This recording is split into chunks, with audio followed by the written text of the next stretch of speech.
Welcome to our comparison of two popular wireless security camera systems from Firstrend. Today, we'll take a closer look at the Firstrend 1080p wireless security camera system, which includes 8 high-definition cameras and a robust 3 TB hard drive, and the Firstrend 1080p wireless home security system, featuring 4 cameras and a 1 TB hard drive. We'll discuss their key features, pricing, and help you decide which system might be the best fit for your security needs.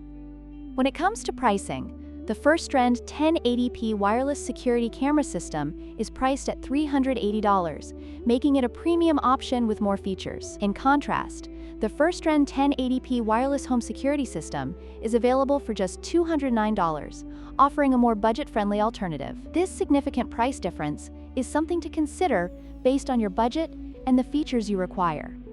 In terms of camera count, the Firstrend 1080p wireless security camera system comes with 8 cameras, providing extensive coverage for larger areas. On the other hand, the Firstrend 1080p wireless home security system includes 4 cameras, which may be sufficient for smaller spaces.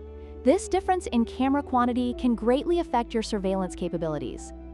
Another crucial aspect to consider is the hard drive capacity. The Firstrend 1080p wireless security camera system is equipped with a 3 TB hard drive, allowing for extensive video storage and longer recording times. In contrast, the Firstrend 1080p wireless home security system has a 1 TB hard drive, which may fill up quickly if you plan on continuous recording. Depending on your recording needs, this could be a significant factor in your decision. In conclusion, both Firstrend wireless security camera systems offer great features tailored to different needs. The Firstrend 1080p wireless security camera system is ideal for those who require more cameras and storage, while the Firstrend 1080p wireless home security system is perfect for budget-conscious consumers who still want reliable surveillance. Don't forget to like, share, and subscribe for more comparisons and reviews.